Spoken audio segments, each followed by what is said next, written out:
Meanwhile, thousands of Israelis gathered outside Parliament building in Jerusalem on Sunday in the largest anti-government demonstration since the country went to war in October.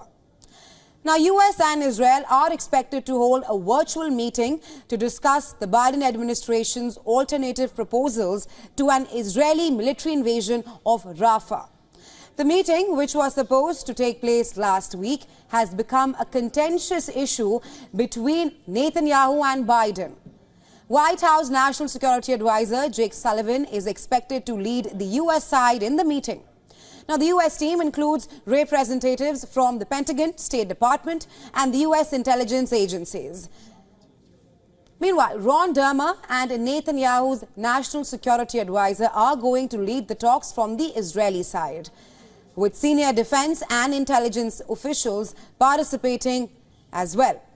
A senior Israeli official said that a second meeting in person is also planned and will likely take place as soon as next week. In a speech before undergoing a hernia surgery, Netanyahu said he understood the pain of families and said he is doing everything to bring the hostages home. He also said that calling new elections in what he described as moments before victory that would paralyze Israel for 6 to 8 months and would paralyze the hostage talks as well. Netanyahu stated that the military is preparing to move civilians out of Rafah, provide them with aid, and then carry out an attack on the remaining Hamas fighting battalions in Rafah. Netanyahu spoke while thousands of demonstrators rallied in Jerusalem in a show of frustration with his government, urging him to resign immediately. Demonstrators urged the government to reach a ceasefire deal to free dozens of hostages held by the Hamas group in Gaza and also to hold early elections. Nearly 6 months' war have renewed divisions over the leadership of Prime Minister Benjamin Netanyahu. Though the country remains largely in favor of the war, Netanyahu has promised to destroy Hamas and bring all the hostages home. Yet all these goals have been elusive. While Hamas has suffered heavy losses, it, however, remains intact. Roughly half the hostages in Gaza were released during a week-long ceasefire in November.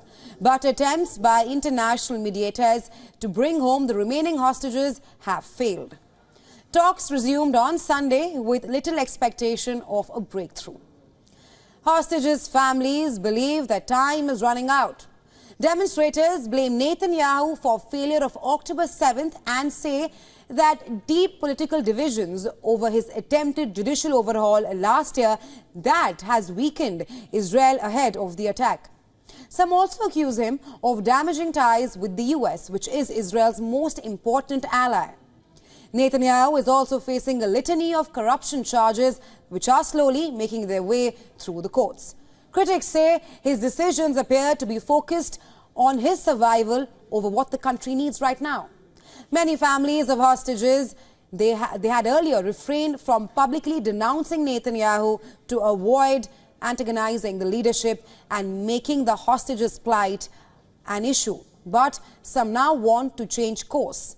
The crowd on Sunday stretched for blocks around the Knesset or Parliament building, and organizers promised to continue the demonstrations for several days. They urged the government to hold new elections nearly 2 years ahead of schedule. Thousands also demonstrated in Tel Aviv as well.